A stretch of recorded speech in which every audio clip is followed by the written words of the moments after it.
Me confirman, por favor, si ahí ya se está viendo.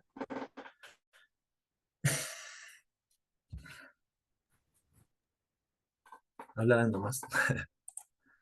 Ya se Ya, ve, amigo. ya. Bueno, antes que nada, antes de empezar la clase, quisiera felicitarles. Ya pasaron uno de las etapas más difíciles de esta carrera. Creo que todo el esfuerzo que han hecho ustedes y sus familias vale la pena. Y este es el último esfuerzo, este mes que les queda, bueno, ya 3 semanas. Aprovéchenlas, estudien, hagan los cuestionarios, que es lo que siempre les recomiendo si me preguntan. ¿Qué es lo que más importa? Hacer cuestionarios. Lo que mejor se ha visto que da resultados al momento de estudiar es poner en práctica los conocimientos e ir corrigiendo. Y felicitarles, chicos. Espero que hayan disfrutado al menos estos últimos días, que ya se dieron su descansito, sus fiestas, y ahora sí a empezar a estudiarlo. Bueno, primero la presentación obligada que me hace ser Darío. Mi nombre es Jorge Pazmiño, soy médico graduado en la Universidad Central del Ecuador. Actualmente estoy ejerciendo mi año de medicatura rural en la provincia de Imbabura. Pertenezco al 10% de mejores egresados de la UCE y igual al 5% de las mejores notas del CASES de junio. Fui ayudante de cátedra de bioquímica por allá del 2021 en la UCE. Igual si es que quieren hacerme alguna pregunta, alguna crítica constructiva, por ahí les dejo mi contacto, ¿sí? El tema que vamos a ver hoy ha sido históricamente muy preguntado a lo largo del CASES. A mí personalmente no me salió ni una pregunta, pero existen las otras tres formas. Le salieron muchas preguntas de enfermedad diarreica aguda y rehidratación. Entonces, es un tema muy importante que debemos tener en cuenta.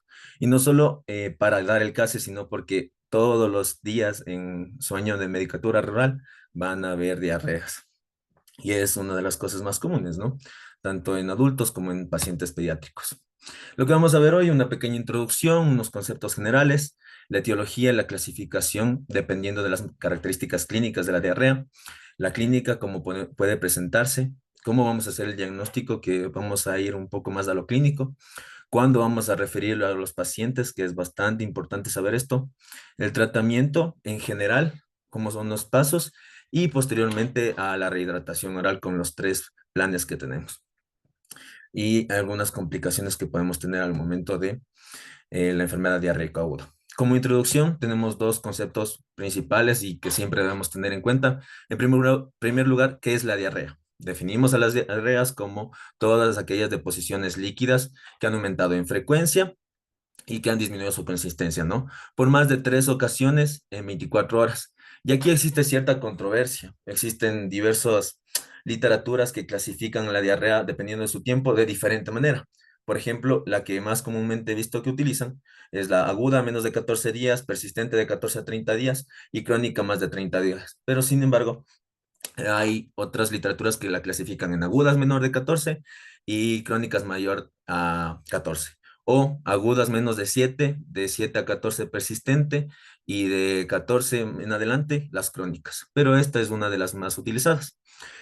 Y bien, si hablamos de enfermedad diarreica aguda, aquí ya debemos tener en cuenta esto, ¿no? Que es una diarrea aguda de causa infecciosa que se puede acompañar de dolor abdominal, vómitos, alza térmica, entre otros síntomas. Lo que más se acompaña comúnmente son los vómitos, no siempre vómito, diarrea en estos pacientes pediátricos. Y hay que tenerlo en cuenta siempre para el momento de hacer la rehidratación, ¿sí? Muy bien, aquí, dependiendo de las características de la diarrea, que muchas veces nosotros no lo vamos a ver, rara vez vienen los papás con su pañal y dicen, mire, aquí así está haciendo la deposición mi bebé. Sin embargo, dependiendo de cómo le vayamos haciendo la anamnesis, podemos ir identificando cómo son las características de la diarrea. Muy bien, primero la clasificamos en acuosa o en invasiva, o acuosa o sanguinolenta también la pueden llamar. Acuosa. Es una deposición líquida mayor a 3 veces por día que no tiene sangre visible y las causas más comunes son el rotavirus, en primer lugar, en todas las enfermedades diarreicas agudas y otra menos común, el Cryptosporidium parvum, ¿no? Que causa una diarrea autolimitada y de tipo acuosa. Y algo que les quería mencionar también es que puede relacionarse con el cólera, pero actualmente en nuestro país, la verdad, desconozco desde hace cuánto tiempo no tenemos cólera, pero no es algo muy común, ¿no? Entonces, son así las diarreas acuosas, no hay sangre visible, una deposición bastante líquida, como en la de la derecha también podemos identificarla, y esta sí puede relacionarse con el cólera, que suele ser esta diarrea típica como agua de arroz. Ahora bien, a las diarreas invasivas. Son todas aquellas deposiciones líquidas más de 3 veces por día mezcladas con sangre visible. Debe existir sangre visible. Y aquí tenemos varios ejemplos. La causa más común es la shigelosis. Por eso vamos a irnos guiando un poco al momento de dar tratamiento empírico antibiótico hacia la shigela. Y aquí vemos las características, ¿no? Esta tiene una característica más de melena. Puede que la invasión bacteriana intestinal que esté causando en este paciente es bastante alta y por eso tiene esta característica de melena, esta diarrea. Aquí vemos otra diarrea acuosa con tintes de sangre, con mechas de sangre, entonces diarrea ya podemos clasificarla como invasiva y aquí igual, ¿no? Una diarrea bastante líquida con sangre. Estamos claros entonces con la clasificación dependiendo de las características de la diarrea, ¿verdad? Acuosa, sin sangre o invasiva con sangre. Y es dependiendo de esto que vamos a hacer eh, el tratamiento empírico. Muy bien, ¿qué manifestaciones clínicas nomás podemos tener al momento de la diarrea? En primer lugar, y lo que siempre debemos tener en cuenta es la deshidratación, que es la principal causa de mortalidad en los pacientes con enfermedad diarreica aguda. Además, pueden presentar dolor abdominal, alza térmica, desnutrición, que es una parte bastante importante que vamos a tener en cuenta al momento de las complicaciones, náuseas y vómitos que suelen estar presentes.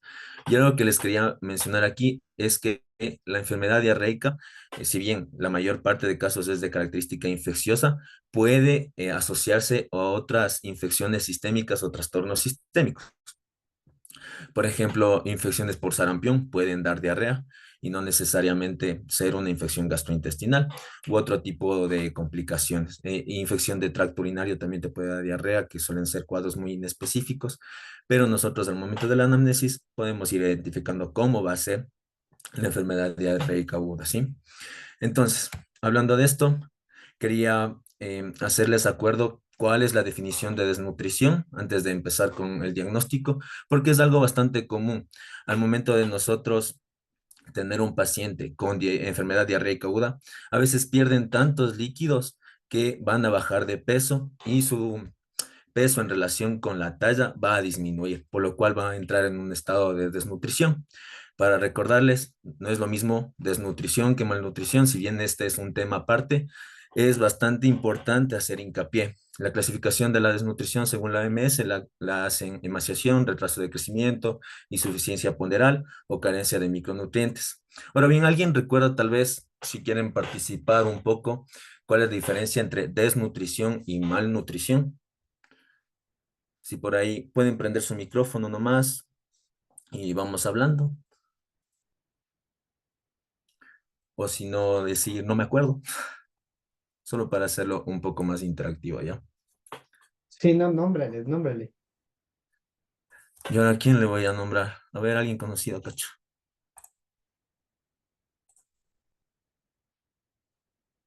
Caro, Caro, la Carito Bejarano. A ver, tal vez recuerdan cuál es la diferencia entre malnutrición y desnutrición.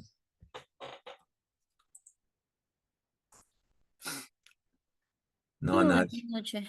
Desnutrición, ingesta insuficiente de calorías y nutrientes. Y malnutrición, están relacionadas a los micronutrientes o la deficiencia.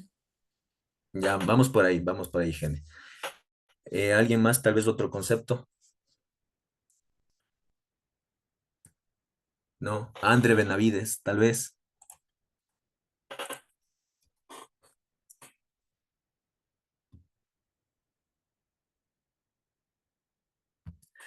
Bueno, no están dispuestos a claro ahí. Vamos luego con más preguntas, ¿ya? Malnutrición lo definimos a todo estado nutricional alterado. Puede ser tanto de déficit como de exceso de calorías. Dentro de la malnutrición entra la desnutrición y también entra el sobrepeso y la obesidad, ¿sí? Entonces, malnutrición no quiere decir solo un déficit, sino que existe una alteración en el estado nutricional del paciente. Y dentro de esta alteración entra la desnutrición, que aquí sí entran todos los déficits. Dentro de la clasificación de la desnutrición de la OMS entra la emaciación, que es una insuficiencia en relación al peso de la talla. Es por pérdida de peso reciente y grave que pueden venir el paciente y puede ser causado por una enfermedad diarreica aguda, disminución en la alimentación o por infecciones de tracto urinario, no, perdón, de tracto gastrointestinal. Pueden ser infecciones fuertes de tracto urinario, otro tipo de infecciones también pueden causar emaciación y este tiene un elevado riesgo de muerte. El retraso de crecimiento es algo que van a ver todos los días en su rural. Voy 2 semanas, cacho, voy 2 semanas y todos los días vemos pacientes con talla baja y a los cuales tenemos que hacer el tratamiento específico que vamos a hablar más adelante. Desnutrición crónica o recurrente, que puede ser causada por mal cuidado de los padres, condiciones deficientes, enfermedades crónicas que también van a afectar al estado de salud de los niños. Insuficiencia ponderal, aquí hacemos solo la relación peso con la edad. Como podemos recordar, al momento de hacer la evaluación del niño, nosotros podemos evaluar peso, edad, talla con la edad o peso con la talla. Entonces, dependiendo de todas estas relaciones, vamos haciendo estas clasificaciones. Entonces, la insuficiencia ponderal es disminución del peso en relación con la edad. Puede presentarse también emaciación y retraso de crecimiento a la vez, es decir, un retraso en la talla o un retraso en el peso en relación a la talla, ¿sí? Y puede ser causado por diversas causas. Y las carencias de micronutrientes específicas, que igual vamos a hablar aquí, la disminución en la ingesta de vitaminas por una dieta deficiente, sobre todo a partir de los 6 meses. Yodo, hierro, vitamina A son las déficits más comunes a nivel mundial, pero en nuestro medio el hierro y la vitamina A son de los más comunes y afectan tanto a niños como a las embarazadas. ¿Recuerdan un poco la clasificación clínica del estado nutricional? Deficiente, el marasmo, el kwashiorkor, o que puede ser mixta, pero vamos a pasarlo así nomás porque este no es el tema que vamos a ver hoy. Y recordar que uno de los principales métodos diagnósticos para la desnutrición aguda severa es la medición del perímetro braquial. Ahora bien, como hemos recordado, estamos ante un paciente con enfermedad diarreica aguda. Vamos a evaluar en primer lugar la severidad de la deshidratación. Aquí encontramos el típico cuadro, ¿no? Que nos describe si el niño tiene una deshidratación mínima o no tiene deshidratación, cierta deshidratación o podemos llamarla deshidratación leve y la deshidratación que puede ser grave, ¿no? ¿Cómo va a estar el estado mental en la deshidratación mínima o nula? Pues está bien, está el niño ahí jugando, solo nos viene la madre y nos describe que tiene esta diarrea, que le está molestando ya 2 días y viene porque ya le está molestando mucho el niño. Si tiene cierta deshidratación, puede estar el niño normal o puede estar fatigado o inquieto, pero lo más común es que llegue irritable. El niño con llanto inconsolable, que está irritable todo el tiempo, ya es un signo de deshidratación. La deshidratación grave, si el niño está apático o letárgico o está somnoliento o está inconsciente, ya podemos ir hablando de una deshidratación grave. La sed, todo niño que tiene cierta deshidratación va a estar deseoso de beber, ¿no? Pero si no tiene, pues va a estar bebiendo normalmente, tomando el seno normalmente y podría rechazar los líquidos. Ojo, aquí hay que tener en cuenta esto. No es lo mismo que puede rechazar los líquidos a que bebe con dificultad o es incapaz de beber. Al niño le damos y él nos quita con la mano solito, podría rechazar los líquidos, o él bebe con dificultad o es incapaz de beber, el niño está en tal mal estado o está con una alteración del estado de conciencia que no puede beber, no puede deglutir, ¿sí? Hay que tener en cuenta eso. La frecuencia cardíaca va a estar normal, normal o aumentada en la deshidratación leve, o puede tener taquicardia o bradicardia en los casos ya extremos de deshidratación. Los pulsos, siempre vamos a evaluar los pulsos, empezando por los periféricos. Si no sentimos los periféricos, vamos a los más centrales, pero van a estar normales los periféricos, normales o disminuidos en la deshidratación leve. Y en la deshidratación grave van a estar débiles, filiformes o impalpables y tenemos que recurrir a palpar los pulsos ya más centrales. La calidad del pulso ya vimos. La respiración normal, o el niño va a estar con taquipnia, o va a estar profunda, con respiraciones muy profundas en el estado de deshidratación grave. Los ojos, ¿cómo van a estar? Normales, pueden estar ligeramente hundidos o muy hundidos en la deshidratación grave, que esta no es una característica que la suelen tomar en cuenta, sin embargo, hay que verla, ¿no? Hay que intentar identificarla. Las lágrimas, una de las mejores para percibir la deshidratación. ¿Están presentes, están disminuidas o están ausentes? Si el niño llora, pues le vemos que está con un estado irritable, sin embargo llora y no tiene lágrimas, pues ya vamos pensando en una deshidratación grave. La boca y la lengua, ya sabemos, ¿no? Las mucosas húmedas, o si están secas o si están parcheadas. Así vamos a ir identificando los grados de deshidratación. El pliegue cutáneo. A ver, ahora sí quiero un participante. ¿Cómo evaluamos el pliegue cutáneo? ¿Dónde debemos hacerlo? ¿Alguien sabe? Porque no es que solo le vamos a coger en la mano, le hacemos aquí al niño y evaluamos el pliegue cutáneo. ¿Alguien recuerda cómo vamos a evaluarlo al momento de evaluar la deshidratación? En la piel del abdomen al lado del ombligo. Perfecto, perfecto, Mari. Entonces, debemos hacerlo de manera longitudinal, ¿no? No transversal, sino longitudinal con el eje vertical del cuerpo del niño al lado del ombligo. Pellizcamos con el dedo índice y pulgar y soltamos. Si hay una recuperación instantánea, pues no hay deshidratación. Menos de 2 segundos vemos que se demora un poquito, deshidratación leve, y si se demora más de 2 segundos, deshidratación grave. El llenado capilar lo evaluamos en las partes distales del cuerpo, normal, o prolongado puede ser mínimo el llenado capilar. Las extremidades, esto es bastante importante. ¿Cómo van a estar? Si están calientes, pues el niño no tiene deshidratación. Si están frías, pues ya tiene cierto grado de deshidratación o leve. O si están frías, moteadas o cianóticas. ¿Alguien ha visto tal vez una piel moteada? Es una piel como reticular, con esta característica reticular morada. Esto ya es un signo de severidad, ¿no? Que puede indicar incluso estados de shock o de sepsis. Hay que tener en cuenta esto. Y la diuresis, aquí vamos a evaluar cuántos pañales normalmente ha mojado el niño. Si le decimos a la mamá, ¿desde cuándo no orina? ¿Cuánto ha orinado? ¿Cuántas veces ha cambiado el pañal por orina en las últimas 24 horas que está con la diarrea? Y nos dice, solo le he cambiado uno, doctor, o solo le he cambiado dos, o no le he cambiado ninguno, pues ya vamos pensando en la deshidratación. Y ahora aquí algo importante. Ya hemos visto todas las características de la deshidratación, cuáles son dependiendo del grado de severidad. ¿Cuántas características debe tener para identificar lo que estamos en deshidratación leve o severa? Pues dos. Vemos que tiene dos de estas características, pero el resto de una deshidratación que no tiene, que es una deshidratación nula, pues igual la clasificamos como una deshidratación leve. Si tiene dos características de estas de acá y el resto de características de la deshidratación leve, pues igual la clasificamos como una deshidratación grave. Es decir, si ya me cumple con dos características de aquí o dos características de la deshidratación leve, pues ya decimos que el paciente tiene o una deshidratación leve o una deshidratación grave.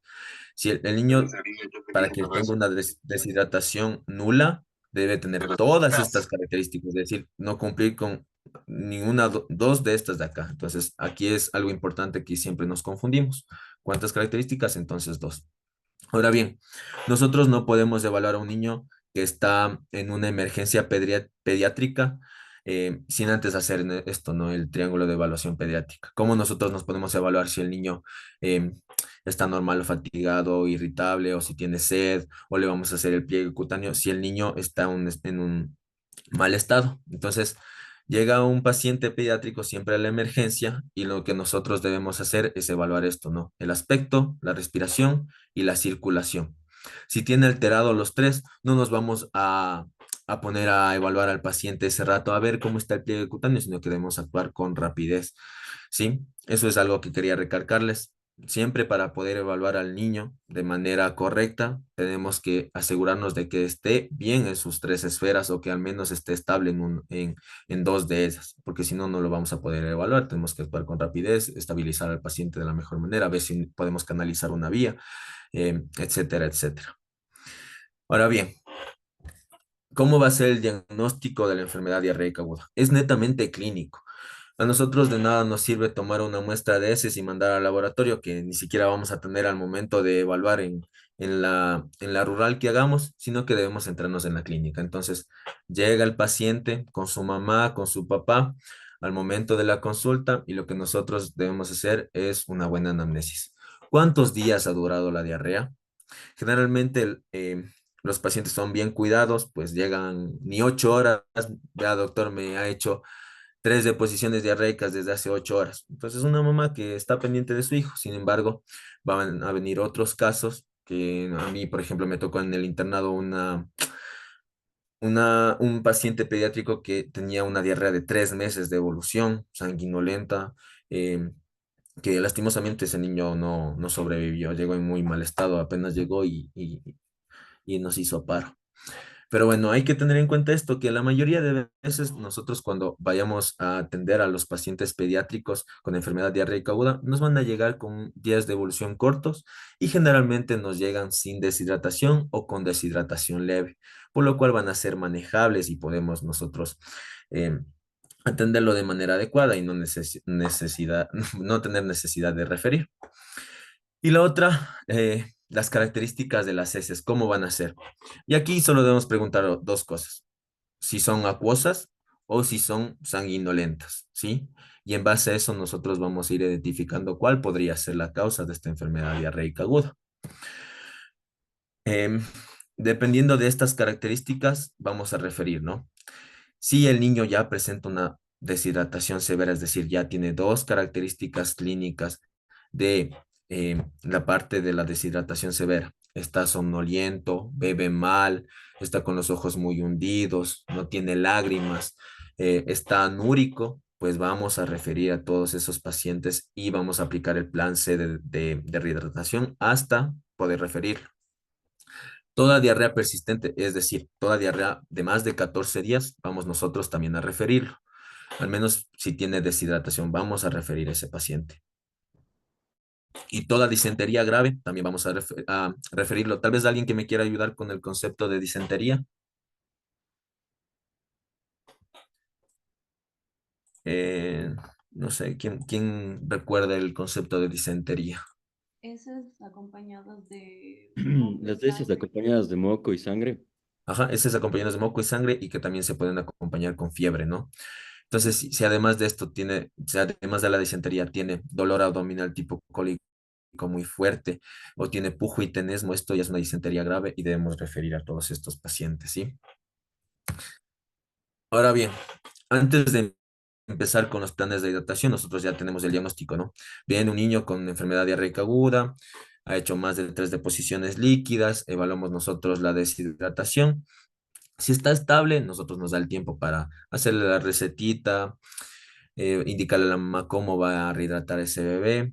Si tiene una deshidratación leve, igual vamos a hacer el tratamiento en el centro de salud. Pero si ya viene con una deshidratación severa, nosotros no vamos a estar ahí esperando, no tenemos que canalizar, tenemos que actuar con rapidez. Vamos a hablar en tono general de cómo van a ser el tratamiento de los pacientes antes de entrar a hablar los planes de rehidratación.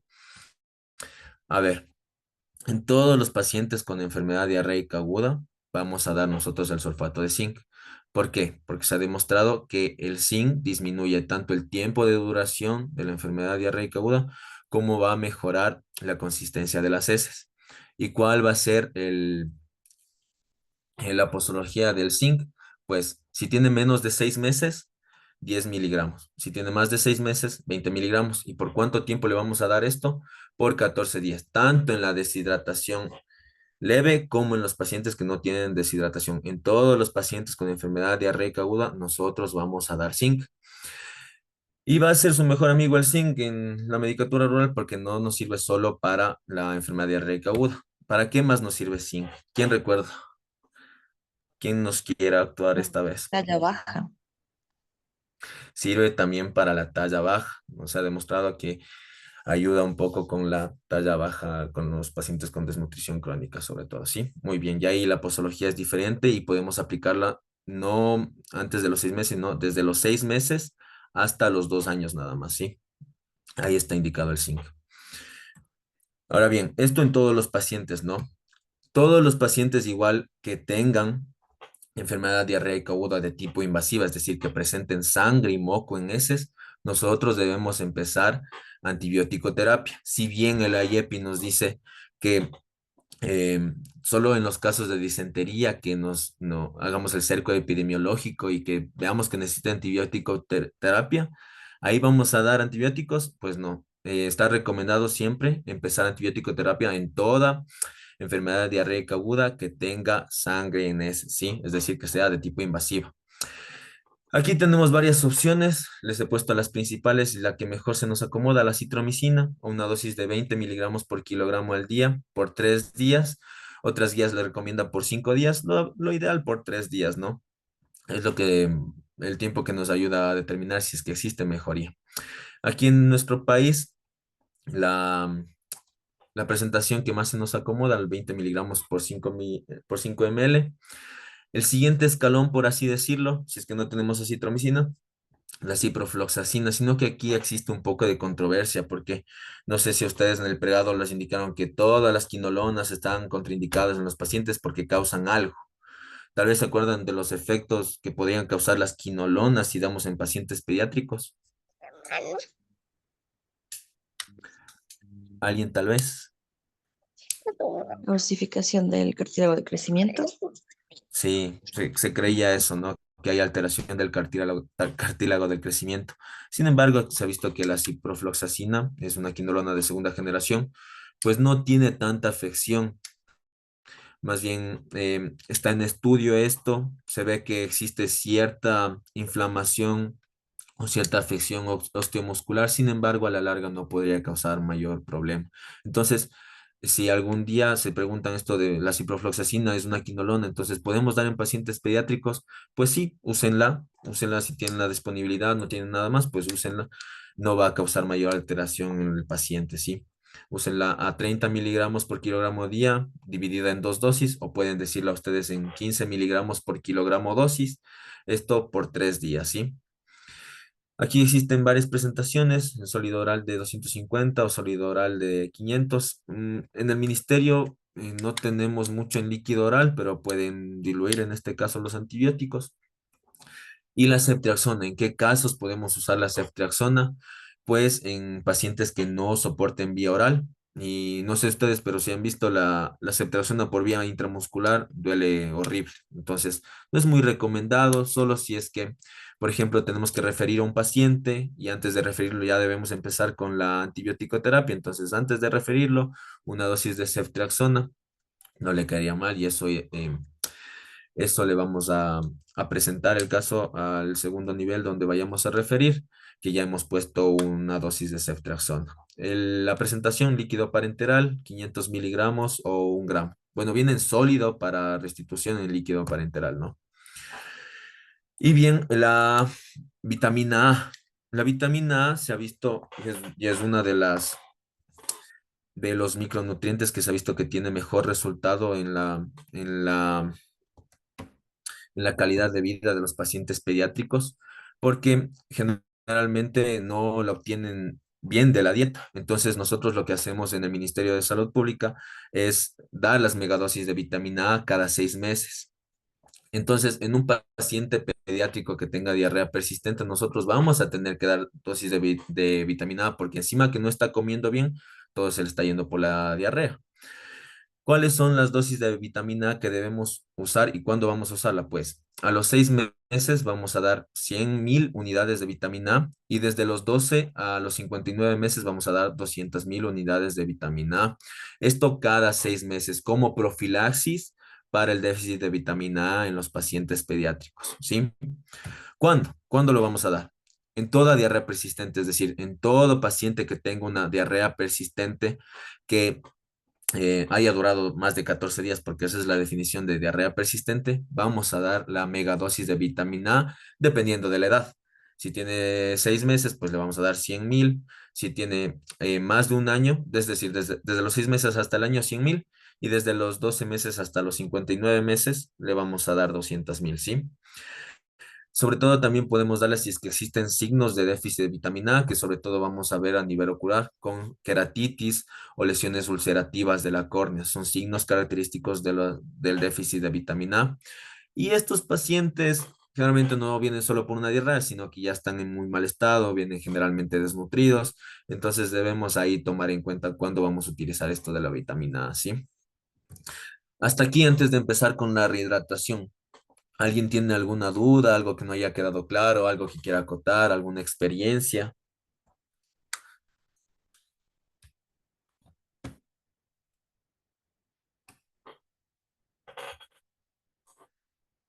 pueden intervenir nomás. Si no, continuamos.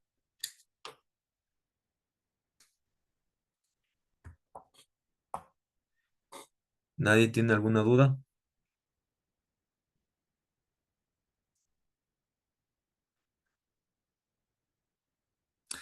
Bueno, como no hay dudas, vamos con los planes de rehidratación. Nosotros ya hemos visto al paciente, ya le hemos dado el diagnóstico clínico. Tiene más de 3 deposiciones líquidas en las últimas 24 horas, en las últimas 8 horas. Evaluamos la deshidratación y tiene una deshidratación nula o no tiene deshidratación, es decir, vamos en la primera columna, es decir, rechaza los líquidos o come normalmente, llora con lágrimas, tiene buen llenado capilar, tiene, está alerta. Este paciente está bien y vamos a empezar con el plan A. Y para acordarse qué es el plan A, pues es A de ambulatorio, es decir, le vamos a mandar a la casa al guau. ¿Cuándo no vamos a mandarle? Pues si no tiene buena tolerancia oral o si vemos que la madre no le va a cuidar de buena manera, porque siempre eso se va a evaluar al momento de la consulta.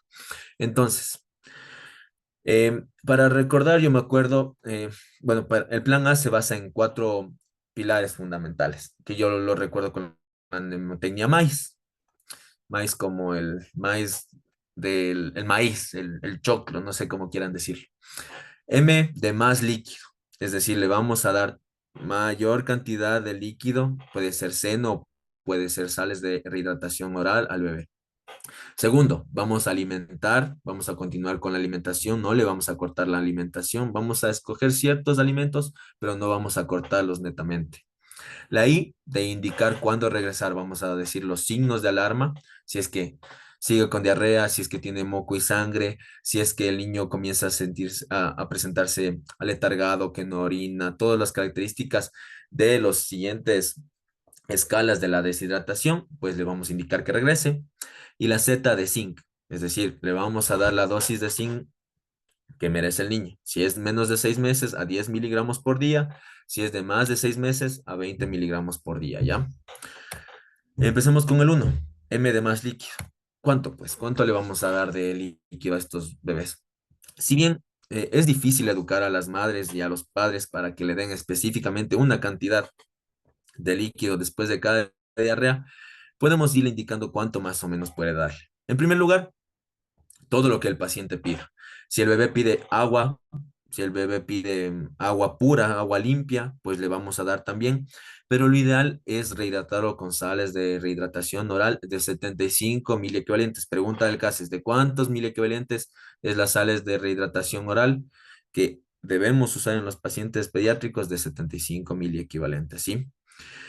¿Y a cuánto podemos darle? Pues el IEPI nos dice, ¿no? Que en menos de 6 meses le vamos a dar entre un cuarto de taza a media taza después de cada deposición o de cada vómito. Y si es más de 6 meses, de media taza a una taza, etcétera, etcétera.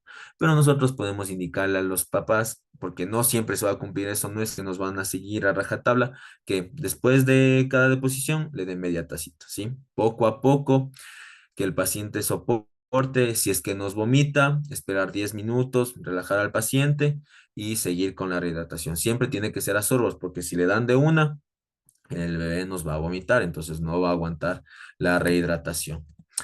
Y aquí algo que me olvidaba mencionarles, alimentar. Continuamos con el seno, siempre es importante, al menos si tiene menos de 2 años, vamos a continuar con el seno y vamos a dar la alimentación suplementaria si es que el bebé tiene más de 6 meses. Sobre todo vamos a continuar con frutas que no sean cítricas, que sean ricas en fibra y que el bebé esté habituado a comerlas. Plátano, la manzana no se suele recomendar mucho, granadilla puede ser también.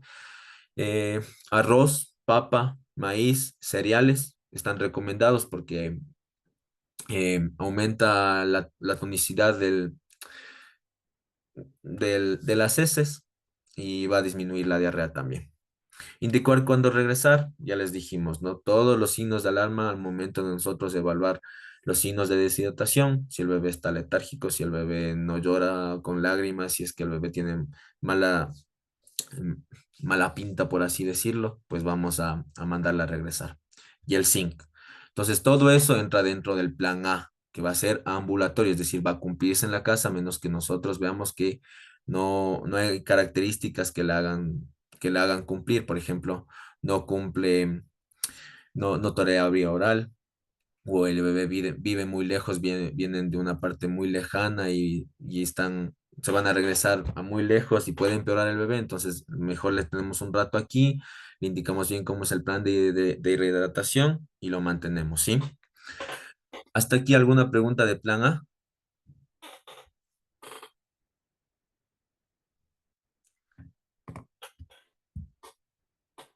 Ninguna, le dice. Perdón, doctor, prosiga. No se preocupe, no te preocupes, Henry. Estamos claros entonces, plan A de ambulatorio. Muy Yo bien. tengo una pregunta. Plan B, claro, Emi. El zinc se le indica en qué momento que tome. O sea, ¿hay algún momento específico del día? Tal vez, yo que sé, en la mañana, antes de las comidas, después de Sí, las comidas. Es una, es una pregunta bastante frecuente, ¿no? Si bien el IEPI no nos dice específicamente en qué momento podemos darlo, lo recomendaríamos después de comer, ¿no? Después del desayuno. Es de los más recomendables y siempre suele habituar a mandar así, porque ahí nos va a aguantar el bebé y podemos ver si es que vomita o no vomita y ahí podemos identificar si es que existe buena absorción del zinc, ¿sí? No es como el hierro, que existe interferencia con la leche o con alimentos que tengan calcio. El zinc sí se absorbe nomás, ¿sí? Gracias. Buenas noches, Doc. Yo también tengo una pregunta. A ver, claro, Cami. Niños menores de 6 meses, ¿no es indicación para que se ingresen por deshidratación? Debido a que nosotros, si solo lacta, ¿cómo podemos medir cuánto lactó? Chuta, claro, aquí es bastante complicado de ver, ¿no? Em, bueno, generalmente lo que hacíamos en el hospital siempre es esto, ¿no? Si es que tiene signos ya de deshidratación leve, internarlo para monitorear más o menos cuánto estamos rehidratando por vía intravenosa, deshidratación leve o severa. Sin embargo, no es necesario medir cuánto está lactando porque si nosotros ya le estamos dando la alimentación eh, y netamente se está alimentando con el seno y no tiene signos de deshidratación, el bebé está bien. Si tiene menos de 6 meses, podemos utilizar el plan A, ¿sí? No es necesario internarlo. Al menos si es que el bebé no tiene signos de deshidratación, aquí entran los otros planes, ¿ya? Si es que ya tiene algún signo de deshidratación o si ya tiene deshidratación severa, pues de ley debemos internarlos. Pero viene un niño menor de 6 meses que no tiene signos de deshidratación, podemos empezar el plan. No es necesario internarlo, ¿sí? Solo si es Gracias. que no tuviera signos de deshidratación. Si es que ya tiene otros signos de deshidratación, ya debemos internarlo, ¿sí? Por más de que tenga la edad. Vamos con el plan B. El plan B ya nosotros lo tratamos en el centro de salud, vamos a mantener a los pacientes en observación, no podemos mandarlos de manera ambulatoria. ¿Cuánto tiempo? Pues vamos a tenerlo, pues al menos 4 horas, ¿ya? ¿Cómo empezamos? Entonces, tenemos un niño que ya tiene sus deposiciones diarreicas, su vómito, que tiene signos de deshidratación leve. Empezamos nosotros con el plan B. ¿Cuánto le vamos a dar de rehidratación oral? Pues aquí utilizamos sales de rehidratación oral. ¿Cuánto le vamos a dar? Eh, el IEPI recomienda esto, ¿no? De 50 a 100 ml por kilogramo en 4 horas. Entonces le calculamos, pesa 10 kilos, pues calculamos más o menos entre la mitad. Lo ideal siempre es calcularlo a 75, ¿no? Para no quedarnos en el limbo entre 50 y 100, pues nos vamos a quedar en la mitad, en el 75 ml por kilogramo. Pesa 10 kilos, pues en esas 4 horas nosotros debemos darle 750 mililitros de sales de hidratación oral, ¿no? Además, si es que el bebé, imagínense, le están dando las sales de hidratación oral poco a poco y además nos pide más, entonces le vamos a seguir dando más. No, el paciente no se nos va a encharcar. Generalmente cuando se nos puede sobrepasar un poco los líquidos por vía intravenosa, pero si el paciente nos pide más y está sediento es porque va a aguantar más, ¿sí? a nivel hipotalámico tienen sus receptores que determinan la sed, entonces si está deshidratado nos va a seguir pidiendo más. Si bien la norma es 75 ml por kilogramo nos pide más, pues le vamos a dar más, ¿sí? De sales de hidratación oral o de seno o de alimentación. Si el bebé lo pide, lo tenemos que dar. Pues terminan las 4 horas, hemos dado los 750 en 4 horas, pues valoramos, vemos si es que existe buena adherencia, si es que la mamá le va a cuidar, si es que no viven muy lejos, pues pasamos al plan A. Le educamos a la mamá, le decimos, vea, vamos a pasar a esto, le vamos a dar los líquidos, le entregamos sus 2 sobres de sales de rehidratación oral, le indicamos cómo restituirlo en 1 litro de agua, cuánto le va a dar, cómo le va a dar y lo mandamos a la casa. Le mandamos con su zinc, le mandamos con su antibiótico si es que fuera necesario y lo mandamos, ¿no? Además de indicar cuándo va a volver, si es que existen signos de alarma y todo lo que el plan A amerita. Entonces, el plan B, claro, ¿no? 75 ml por kilogramo, tomamos la media. Existen preguntas pendejas del CASES, ¿no? Que es ambiguo, nos dice un literal 50, el otro 100, no sé si ya les tocó esa pregunta, pero nos presenta un cuadro de un paciente con deshidratación leve y nos dicen las opciones, le vamos a dar 50 ml por kilogramo o le vamos a dar 100 ml por kilogramo y la respuesta correcta es 100. Entonces, es una parte que siempre nos va a jugar en contra el CASES porque hay preguntas que tienen sus inconsistencias, pero al momento nosotros de ejercer ya la medicina, vamos a quedarnos con esto, ¿no? 75 ml por kilogramo, nos quedamos ahí, y dependiendo del grado de, bueno, las otras características clínicas, damos el tratamiento complementario. Le vamos a dar el zinc y si quiere o no antibiótico terapia. Y lo pasamos al plan A después de las 4 horas, ¿ya? Lo que quiero decir, esto si no queda claro después de las 4 horas, es que volvemos a evaluar al paciente, evaluamos todo, si es que tiene lágrimas, si es que eh, rechaza o no los líquidos, si es que tiene los ojos hundidos. Si ya no tiene ningún signo de deshidratación, podemos pasar al plan A. Si es que todavía continúa con deshidratación, seguimos en el plan B. Nosotros lo vamos a mantener todavía en hidratación, con sales de hidratación oral, vía oral, eh, en, en el centro de salud, otras 4 horitas, ¿sí? Ese es el plan B, hasta que pase al plan A y podemos mandarlo de manera ambulatoria. Y aquí entra un poco en controversia porque como nos decía, no me parece si era Cami, si es que tuviera menos de 6 meses ya debemos internarlo, pues depende de las condiciones en las que estemos. Si estamos muy alejados, pues podríamos mantenerlo nosotros en el centro de salud hasta que esté estable, vemos que no tenga ningún signo de deshidratación y pues lo mandamos a la casa, ¿sí? Si no, si es que vemos que el paciente vive muy lejos y no va a tener un buen cuidado, pues preferible sería referirlo, aunque no sea una indicación por la severidad de la deshidratación, podríamos referirlo hasta que pase su cuadro de enfermedad diarreica aguda. O si tiene una disentería grave o si tiene una diarrea persistente con deshidratación, igual debemos referirlos, ¿sí? ¿Alguna pregunta del plan B?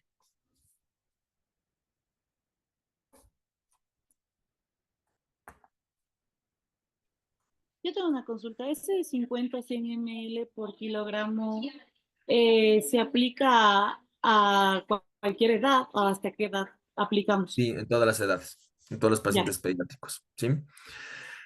Em, si bien las sales de hidratación oral a veces no son muy bien aceptadas para los niños de 6 meses porque no han empezado su dieta complementaria, podemos empezar a darle, sí, es a cualquier edad que podemos darle. Y generalmente los pacientes con enfermedad diarreica aguda nos llegan a partir de los 6 meses en adelante, porque ahí es ahí donde comienzan a gatear, comienzan a meterse cosas en la boca, comienzan a tener contacto con otros niños, pueden adquirir rotavirus, comienzan a darle las mamás agua sin hervir, agua de la llave, entonces es ahí donde comienza, ¿sí? Entonces no tenemos mayor problema, a menos de que ya sea algo muy descuidado. Eso con la rehidratación en el plan B. Vamos al plan C. En plan C, pues ya dale intravenoso. O sea, nos viene el niño, tiene signos de deshidratación grave. No vamos a estar jugando a darle vía oral, porque primero no nos va a aceptar. El niño está letárgico, no bebe bien. No vamos a estar jugando con eso. Entonces le vamos a dar intravenoso. ¿Cuánto? Pues, ¿cuánto le vamos a dar? Entonces, para que se recuerde un poco, ya siempre hago esta mnemotecnia de 50, 75, 100. En el plan A, si bien no teníamos definido cuánto le vamos a dar, pues después de cada diarrea le podemos dar 50 ml en general. O sea niño de menos de 6 meses o más de 6 meses, es como una norma general que podemos tomar en cuenta, siendo 50 ml más o menos un cuarto de taza, ¿sí? 75 es la mitad entre 50 y 100 del plan B, y 100 ya sería el plan C, que es intravenoso. Le vamos a dar 50 ml por kilogramo en 3 horas, pero esto va a ser dividido de cierta manera. En la primera hora le vamos a dar los 50 primero ml por kilogramo, es decir, el 50% del total que le vamos a dar. En la segunda hora, 25, y en la tercera hora, otros 25, ¿sí? Calculado, 25 ml por kilogramo de peso. Entonces, esto es en general lo que debemos nosotros hacer hasta llegar a un centro de mayor nivel de atención, es decir, a un segundo nivel, si es que lo tenemos cerca, porque todo paciente con enfermedad diarreica aguda con deshidratación severa, nosotros tenemos que referir. Imagínense, estamos en, no sé, en Shushufindi, en algún pueblo muy, muy metido en la Amazonía, y estamos en helicóptero, que nos venga a ver en la avioneta o que nos venga a ver en bote, y nos demoramos 3 horas en llegar al centro de salud, perdón, a un lugar más de mayor nivel de complejidad para la atención. Por ejemplo, ahí en Altena, viva Shushufindi, dice por ahí Salomé. ¿Qué vamos a hacer? Pues si es que tenemos un licenciado, una licenciada que nos acole, le vamos a poner su vía, le empezamos a dar la vía intravenosa. Pues aquí es de elección el lactato Ringer, recordar eso no me olvidaba de mencionarles. La vía intravenosa bueno, el líquido intravenoso que nosotros le vamos a dar para la rehidratación en el plan C, de preferencia el lactato Ringer, porque tiene mayor cantidad de potasio. En cambio, el cloruro no tiene nada de potasio. El cloruro de sodio al 0,9% no tiene nada de potasio. Y recordar que en las deposiciones diarreicas se pierde mucho potasio. Entonces, por eso es de preferencia el lactato Ringer.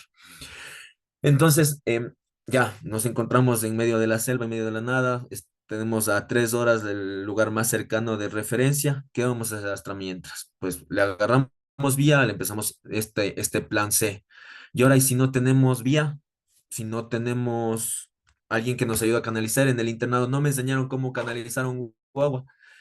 ¿Qué podemos hacer? ¿A alguien se le ocurre?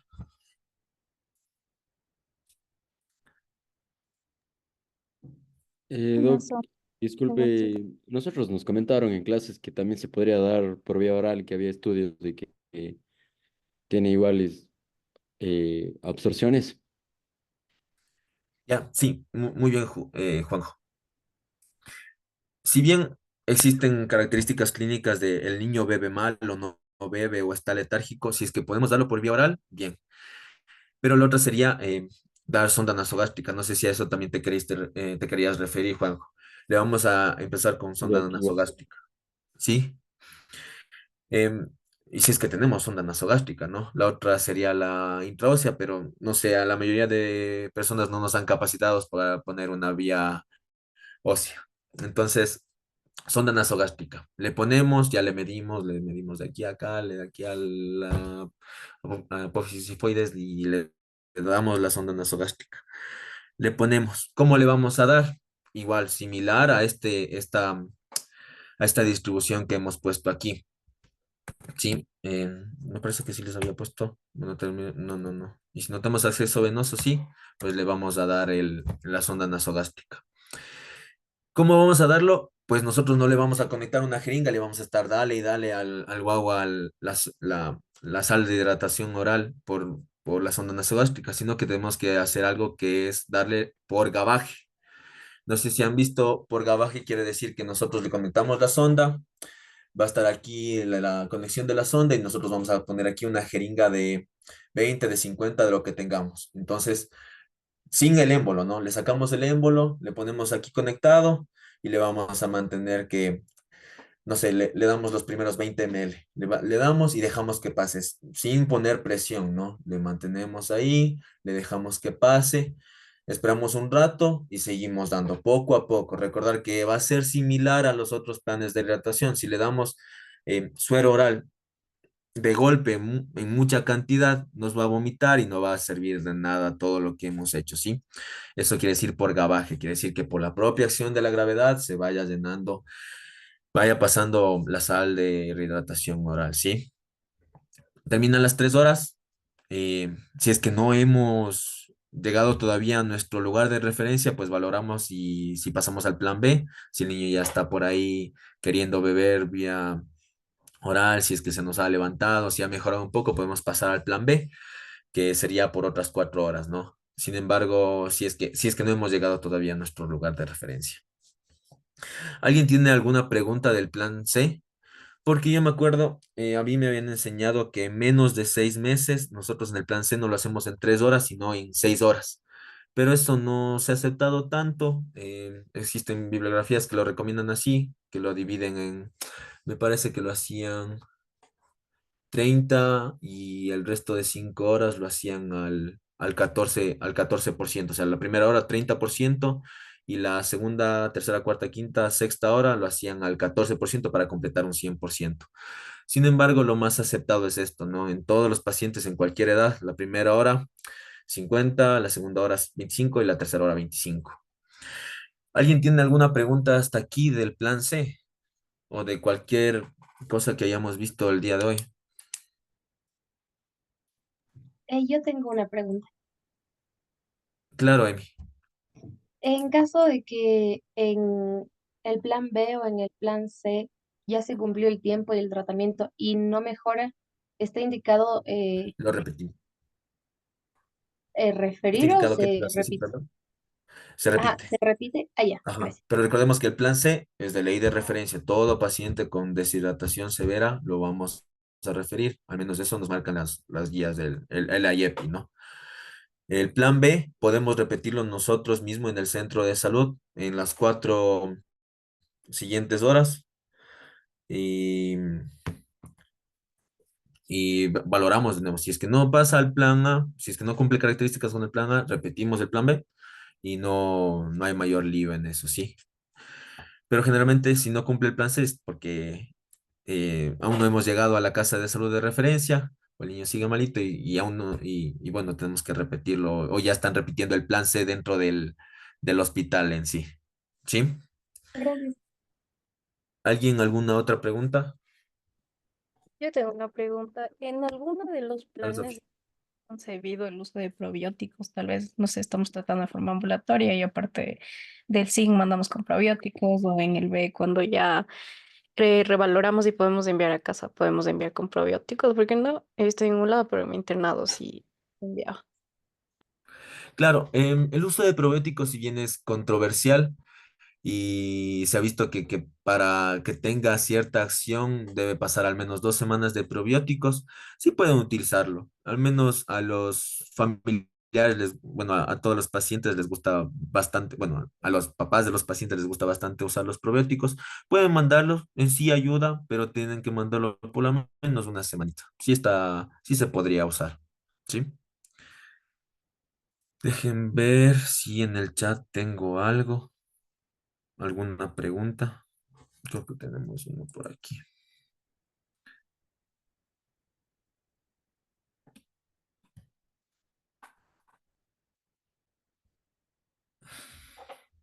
Nos dice, a ver, sonda. Viva Shushufindi.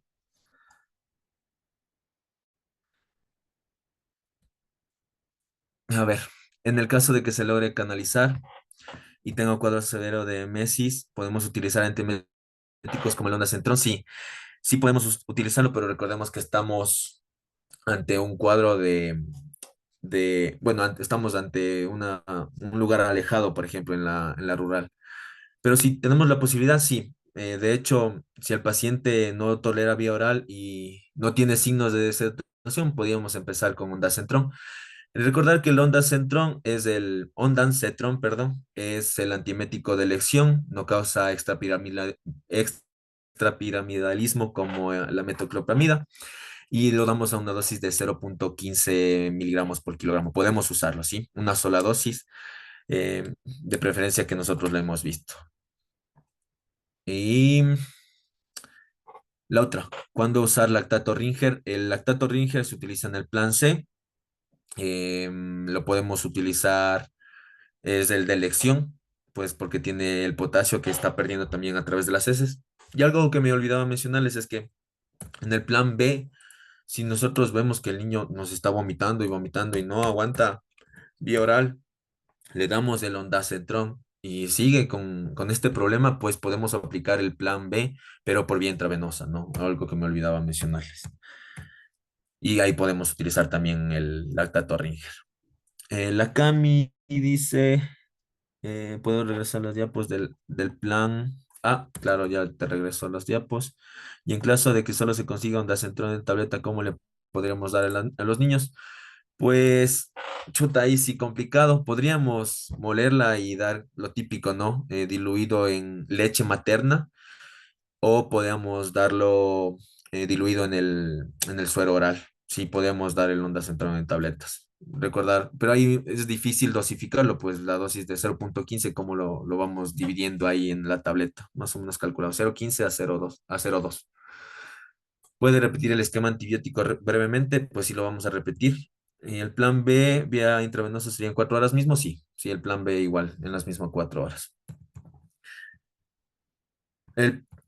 Repitamos el esquema antibiótico, ¿no? Primero les quiero preguntar, ¿en qué pacientes utilizamos antibiótico?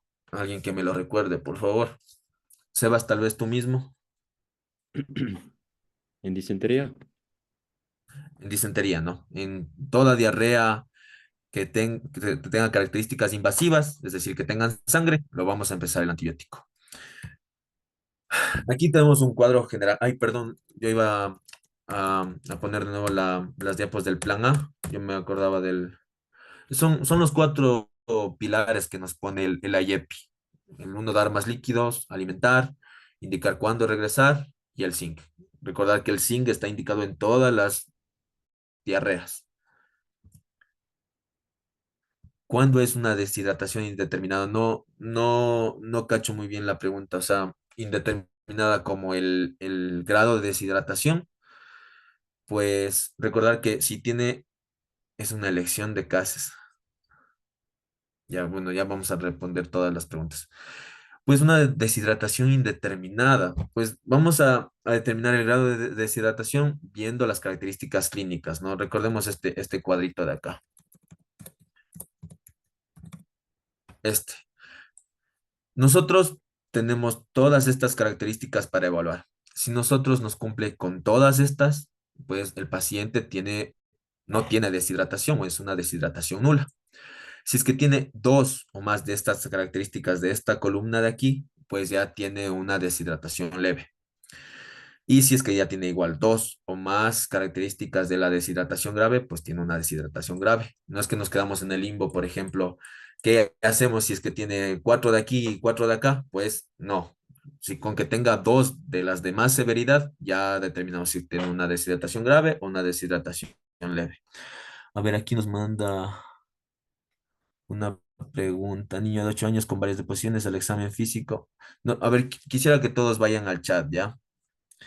Que nos ha mandado 1, 2, 3.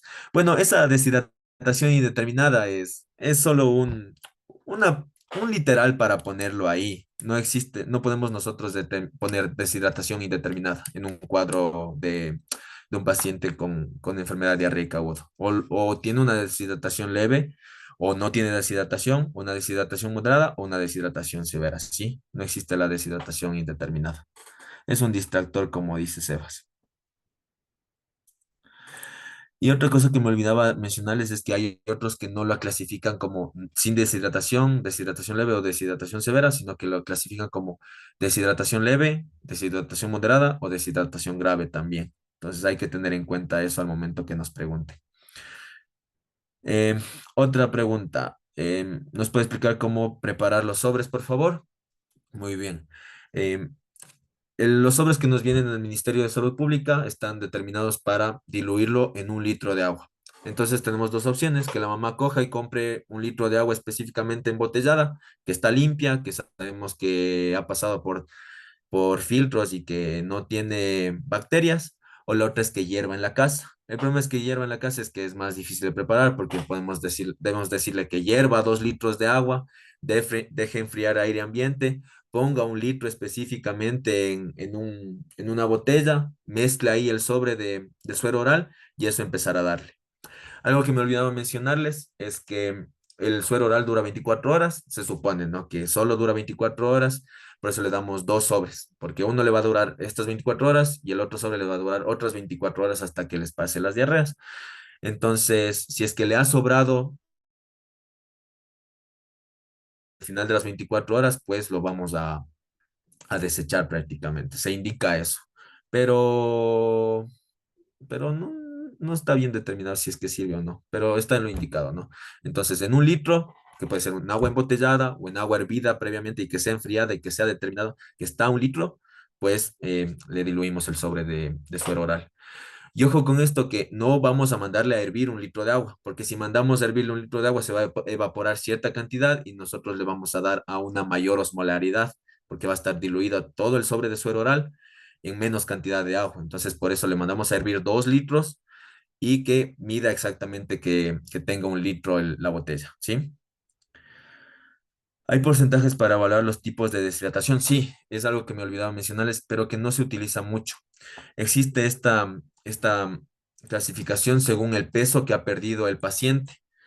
Eh, Les quería dibujar por aquí. Se dice que, bueno, vamos a ver la libreta integral de salud del paciente y vamos a ver cuánto ha pesado en el último control. Entonces, si es que ha perdido menos del 5% del peso corporal, vamos a tener que existe una deshidratación nula o que no existe deshidratación.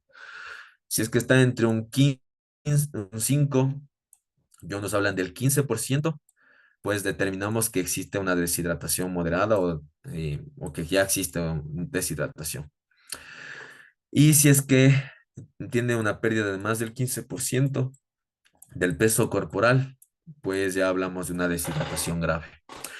Pero aquí es un poco controversial porque hay pacientes que nos van a venir sin controles 3 meses, 2 meses y no sabemos en cuánto tiempo ha perdido ese peso. Recordemos que estamos hablando netamente de enfermedad diarreica aguda, es decir, que el cuadro de diarrea ha durado menos de 14 días.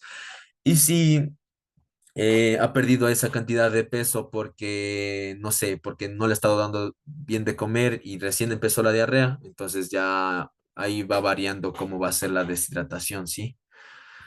Entonces esos son los porcentajes que podemos tener en cuenta en base al peso. Hay clasificaciones en el IEPI de las deshidrataciones, sí. El IEPI nos clasifica específicamente las diarreas, bueno, con las diarreas agudas, que duran menos de 14 días, las persistentes y la disentería. Nos clasifica haciendo un cuadro bien bonito de colores. Entonces, nos da, bueno, les voy a proyectar mejor el IEPI que, que estar dando vueltas aquí. Eh, eh, eh, Me parece que solo se está presentando, no, bueno, la presentación les voy a compartir toda la pantalla, ¿sí?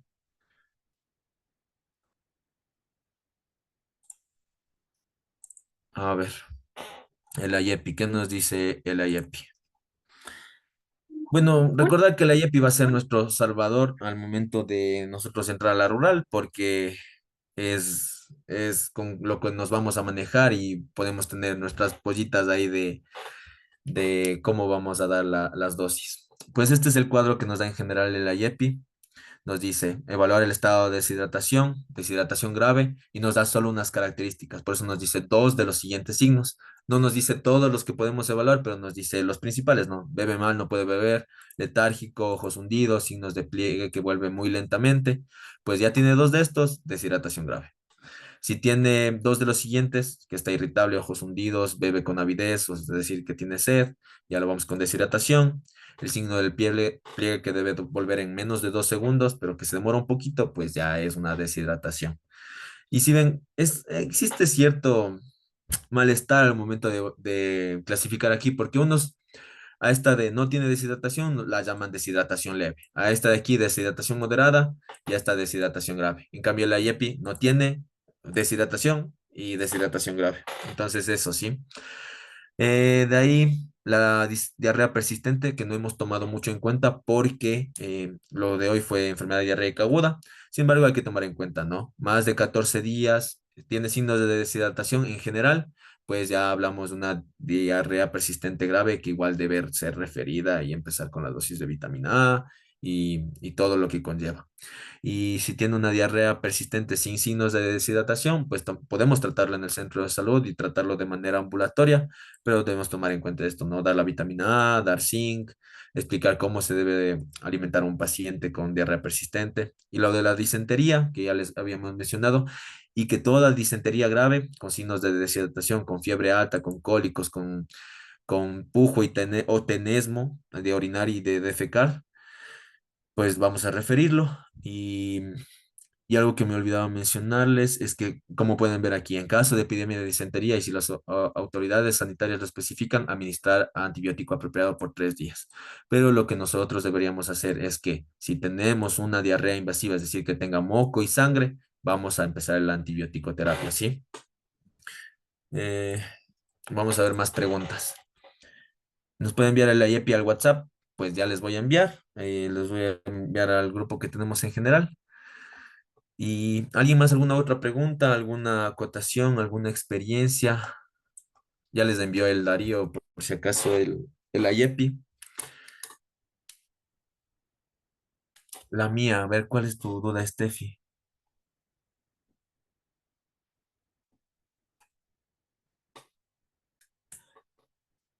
Ah, ya, en casos de deshidratación muy grave, damos bolos. Ya nos llega el paciente y está chocado, está a punto de entrarnos en paro, pues sí, empezamos con un bolo. El PALS lo dice, lo recomienda de 15 ml, ¿no? Podemos utilizar lactato Ringer o solución salina, pues le damos el bolo y de ahí podemos empezar el plan C, ¿sí? Es algo que me olvidaba de mencionarles, ¿sí? Sí empezamos. Los antibióticos, bueno, aún no acabamos la presentación. ¿Cómo pueden ingresar al grupo de WhatsApp? Ya, eso les llega al correo, si es que han visto lo del curso, pero no sé si ahí por ahí Darío les quiera unir, cacho. Son los del curso y si les llegó al correo. Vamos a dar una revisión general, ¿no? Y algo que debemos recordar. Si no, ya me avisan, dice el Darío. Bueno, un recordatorio general, ¿no? Tenemos enfermedad diarreica aguda, un paciente con más de 3 deposiciones líquidas en las últimas 24 horas, clasificamos la deshidratación. Si no tiene deshidratación o la deshidratación leve o como quieran llamarla, que no tiene signos de deshidratación, pues empezamos el plan A, que era el maíz. Y bueno, alguien que me recuerde qué nomás significaba maíz o maíz. No estoy traumado con el maíz, podemos decirle maíz o como quieran decirle.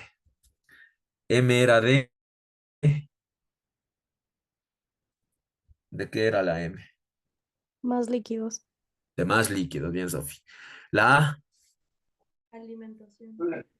la A De de alimentar, alimentar, de continuar la alimentación. La I, de indicar cuándo regresar. de indicar cuándo regresar, los signos de alarma. Y la Z, de zinc, ¿sí? En todos los pacientes vamos a dar. La más líquido, alimentar, indicar cuándo regresar y el zinc. Bueno, es con lo que yo me acuerdo siempre.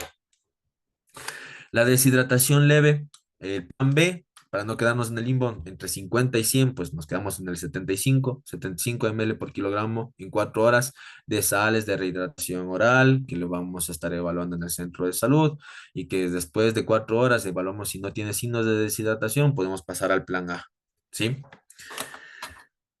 La deshidratación severa, plan C, ay, ¿cómo que siguen viendo ahí el IEPI? ¿Por qué nadie me dice nada? Avisen que no están viendo la presentación.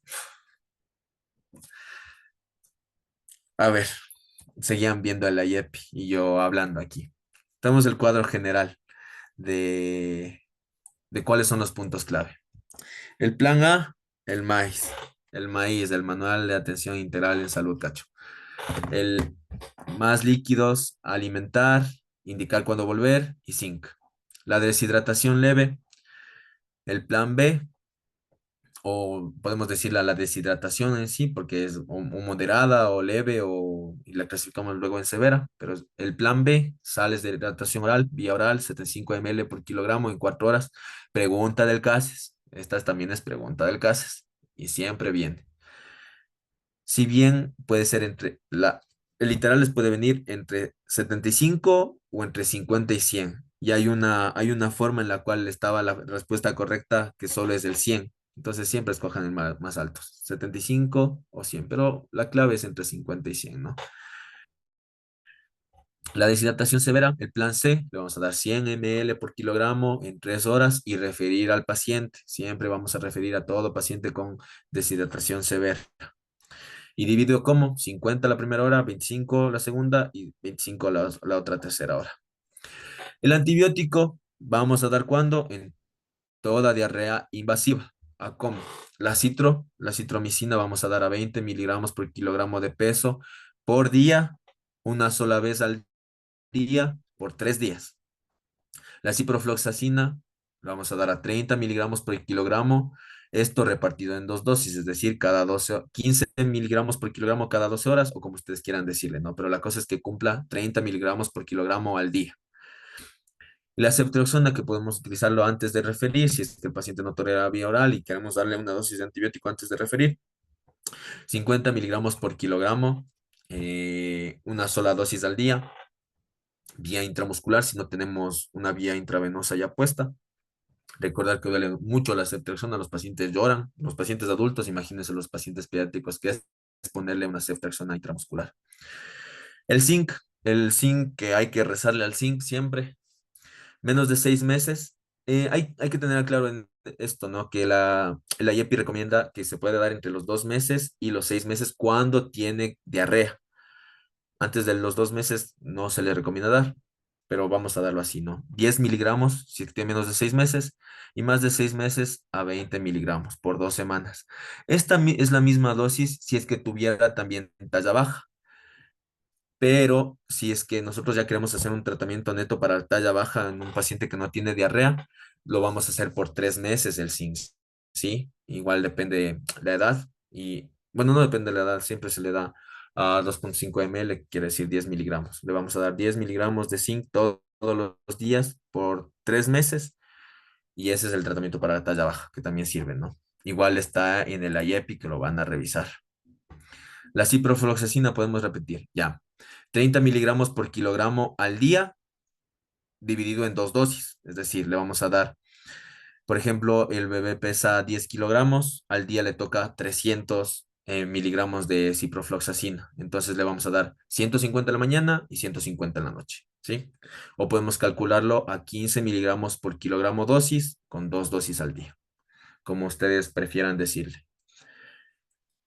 A mí siempre se me ha acomodado más ponerle cuánto es al día y luego dividirlo en cuántas dosis, pero como ustedes quieran decirlo así, si quieren, es como más o menos decir el paracetamol que podemos darle entre 40 a 60 miligramos por kilogramo al día dividido en 4 dosis, o de 10 a 15 miligramos por kilogramo dosis. Es algo así lo de la ciprofloxacina, ¿sí?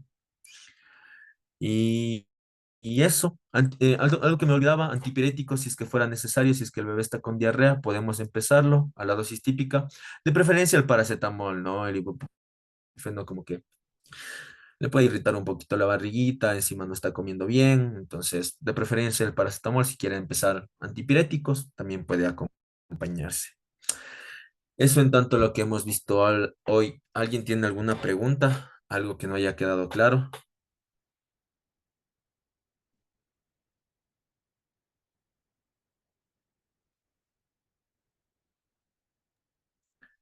Disculpa, tengo una consulta con el tema de las pérdidas insensibles. ¿Cómo podemos diferenciar Con el tema eso de de las movilidad pérdidas artificial? insensibles. ¿Ya? Dime, Juanjo. Eso, ¿valoramos la pérdida del peso más clínica o para de, o No, es sea, netamente la clínica lo que nosotros vamos a valorar.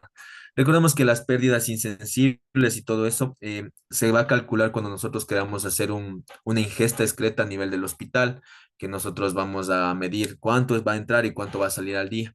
Como nosotros estamos en un medio que no es hospitalario, no vamos a estar calculando netamente cuánto pierde por orina, cuánto pierde por heces, cuánto se calcula la respiración, dependiendo del peso, se calcula todo, pues nosotros lo vamos a hacer netamente con los planes dependiendo de la clínica, ¿sí?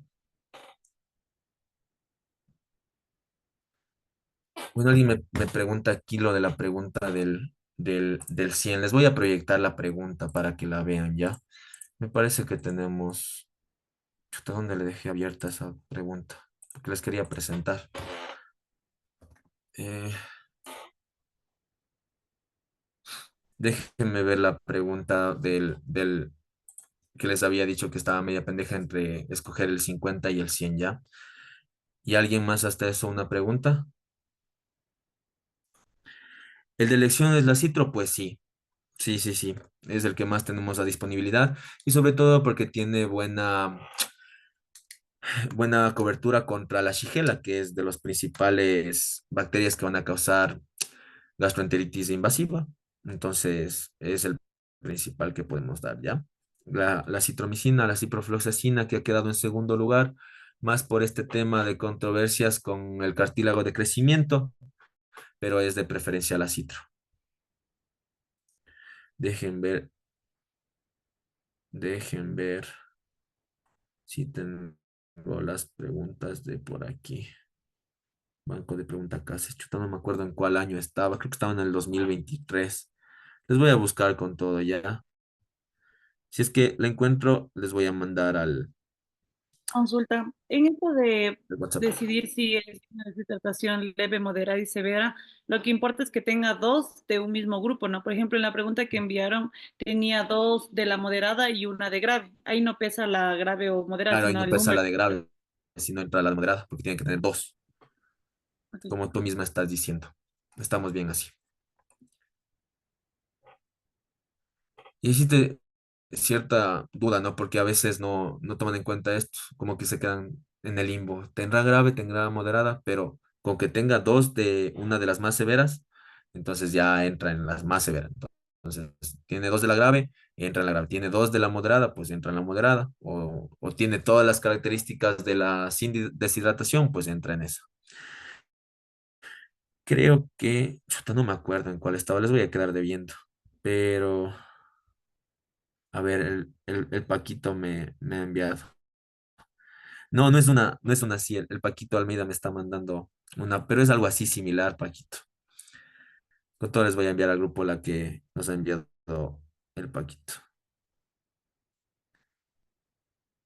Pero déjenme, no sé dónde está. Les voy a quedar debiendo y les voy a enviar más luego, ¿ya? Hasta eso, ¿alguien más otra pregunta? Algo que no haya quedado claro, algo que queramos repetir, reforzar. Cuando estás rehidratando IV, ¿en algún momento hay alguna indicación para calcular, pero con superficie corporal? Usando como 50, 25, 25.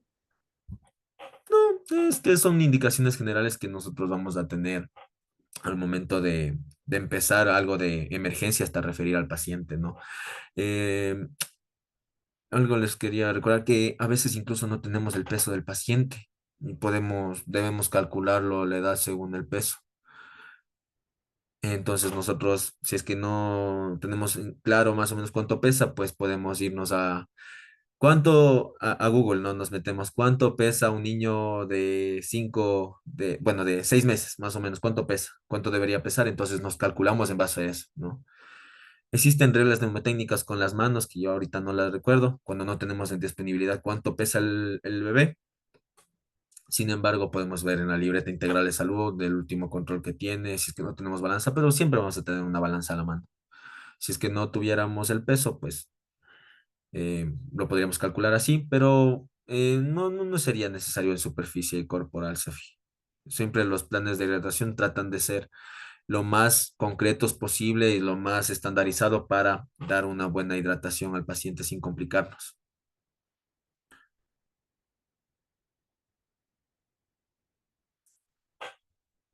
lo del ACT es para hiponatremias. No, no cacho lo que me quieres decir, Eric. Tal vez puedes prender el micro y decirme la pregunta. Ay, no, no me han dado mensaje directo, perdón.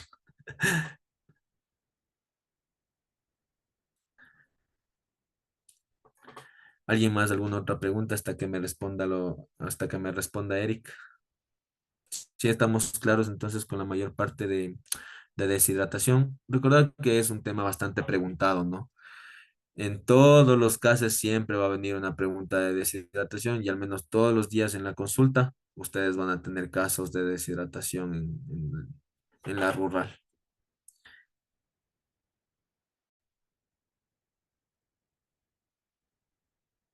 Ah, ya, ya.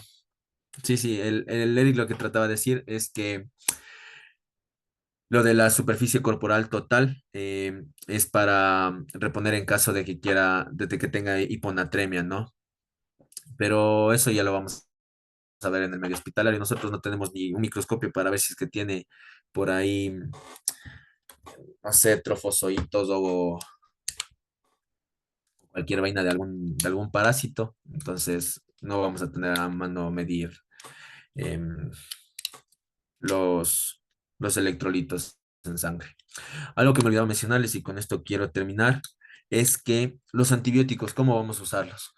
Pues empezamos con la citro los 3 días, ¿no? Si es que no responde a los 2 días, pues debemos cambiar de antibiótico. Podemos pasar a cipro o ir sospechando en alguna otra causa de diarrea invasiva, como puede ser la mebiasis por entamoeba histolítica. Entonces ahí podemos pasar a metronidazol, que me olvidaba mencionarles esto que también es importante.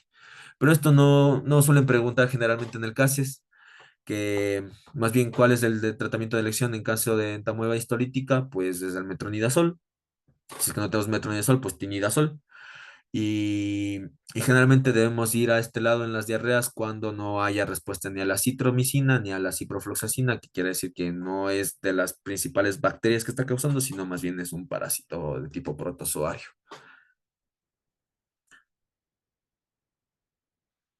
Déjame ver si encuentro la pregunta hasta mientras, si no ya podríamos irnos acabando. Los antibióticos solo en caso de disentería, pues sí, o sea, está indicado solo en caso de que tenga diarrea de tipo invasiva, es decir, que tenga sangre en las heces. No nos vamos tanto al moco y sangre, sino que si ya tiene sangre, ya es una diarrea invasiva y empezamos antibiótico terapia.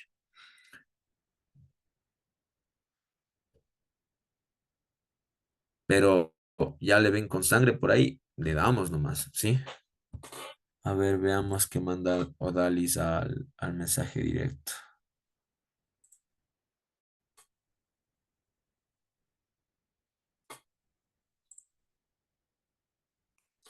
No sé, Odalis, tal vez quieres que revisemos la pregunta en conjunto, tal vez, porque Oda me manda una pregunta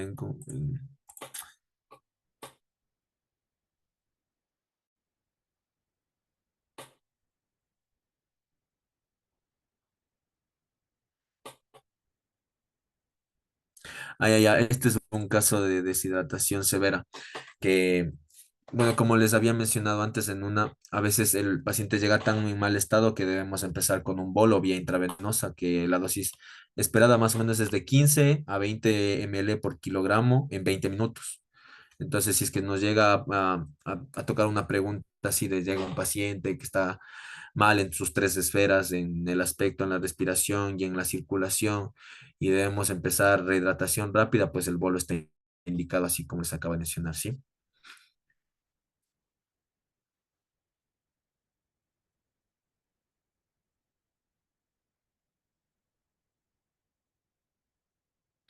¿Alguien alguna otra pregunta?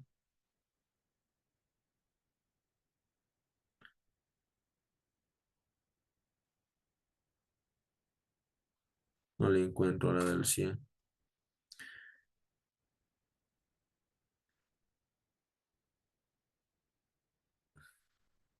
No, nadie más.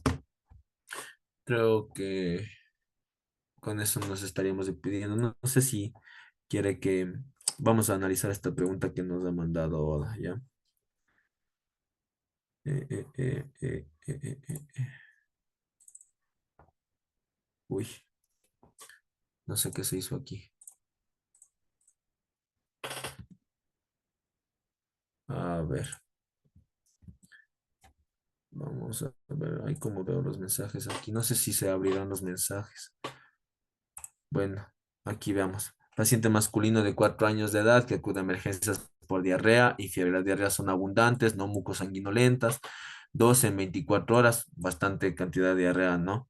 Ha presentado vómito por 6 ocasiones, madre administró acetaminofén y probióticos. Sin embargo, las últimas 24 horas el paciente está somnoliento, decaído, no orina, el examen físico, un llenado capilar de 4 segundos, tensión arterial de 65-40, frecuencia cardíaca en las nubes, respiratoria también, temperatura axilar no tiene fiebre.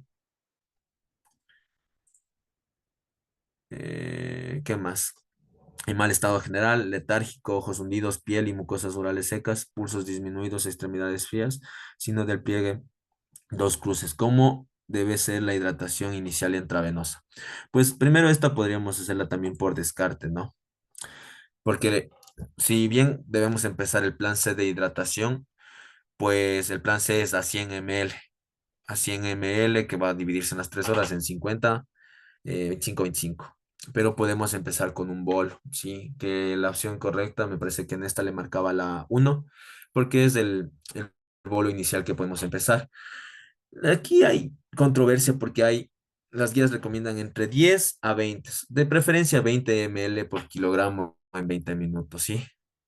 Entonces, esta sería la respuesta correcta.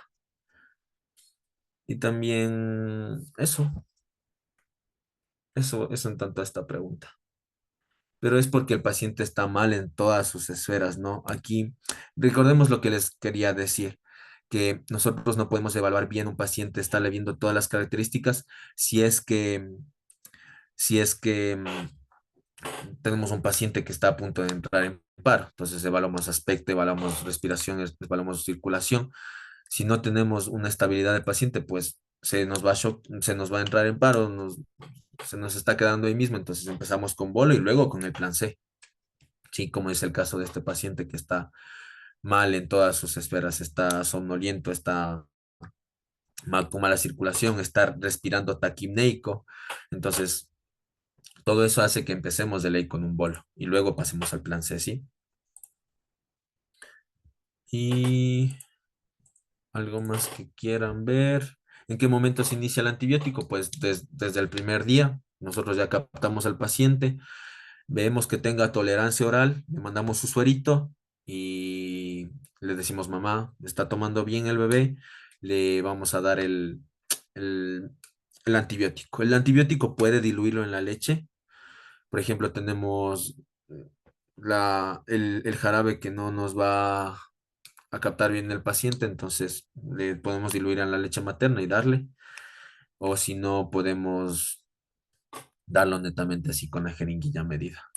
Pero se inicia cuando tenga el paciente tolerancia oral y desde el primer día que nosotros le hemos captado, es decir, le mandamos hidratación, le mandamos el zinc, le mandamos ya, si es que va a ser ambulatorio el tratamiento, pues le mandamos todo eso junto con el antibiótico, le va a dar por los 3 días que es, ¿sí? Si es que es del plan B, nosotros no vamos a empezar netamente el antibiótico, vemos, hacemos el plan B de hidratación, esperamos las 4 horas, vemos que tenga buena evolución clínica el paciente, empezamos el antibiótico. Y en el plan C, pues netamente podemos empezarlo por vía intravenosa si es que ya hemos cogido la intravenosa, junto con la hidratación que le hemos estado dando, ¿sí? Recordar que es bastante importante este tema, con que ustedes recuerden los planes de hidratación, las características clínicas específicas de los grados de deshidratación. Recordar 50, 75, 100, yo me acuerdo así con esa mnemotecnia. 50 que equivale a una taza, al cuarto de taza que le va a dar por vía oral en el tratamiento ambulatorio en el plan A. En el plan B 75, que es el promedio entre 50 y 100, que igual vamos a dar por vía oral en las 4 horas repartidas. Y en el plan C, que es ya de ley intravenoso 100, que va a ser dividido en 50, 25, 25. ¿Sí? ¿Algo más, chicos? Si no, ya para irnos despidiendo. Espero que les haya servido la clase. que hayamos reforzado un poco eh, el tema de deshidratación, que siempre es preguntado. Pero son preguntas sencillas, ¿no? ¿Cuánto es la osmolaridad que debe tener las sales de rehidratación oral? 75. ¿Cuánto empieza el plan B? Entre 50 y 100. Ya viene un guagua, vamos a empezar el plan C de hidratación, pues le vamos a dar a 100 ml. O si no, nos puede venir la pregunta a 50 ml por una hora. Entonces, así más o menos nos vienen las preguntas. Y algo que les mencionaba también Giuseppe en el grupo es que muchas veces todo el texto es lata. Al final nos viene directamente una pregunta específica y así son la mayoría de preguntas en el caso. Yo por eso, bueno, algo que hacía, pero no está bien, es en vez de empezar a evaluar la pregunta por el inicio, sino yo siempre me iba al final y más o menos con eso me iba guiando en la pregunta a lo que queremos llegar. Porque a veces nos da una letanía solo para decir al final en la pregunta, ¿cómo es el plan A de hidratación en el paciente? ¿O cuáles son los cuatro pilares? ¿O cuál no corresponde a uno de los cuatro pilares del plan A de hidratación? Entonces son preguntas así, sí.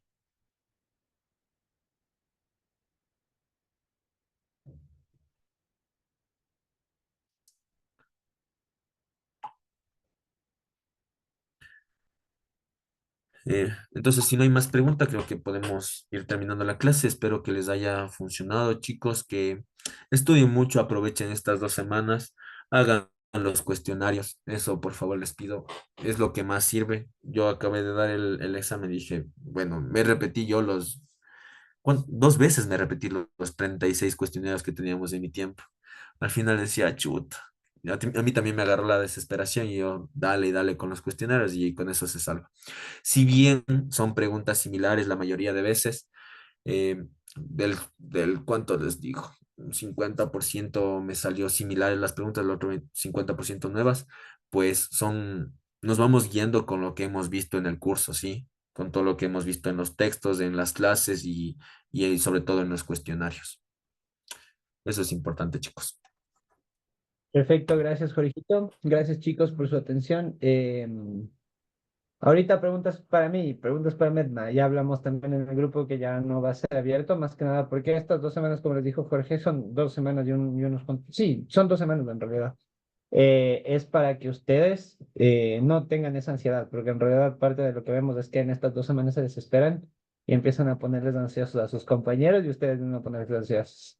Lo más importante es que ustedes cachen que esto de hacer los simulacros unas 3, 4 veces al día, revisar y demás, les va a ayudar a que ustedes tengan esa capacidad de poder hacer el simulacro como si fuera, dar el examen como si fuera otro simulacro, que creo que le pasó a Jorge y les pasa a todos.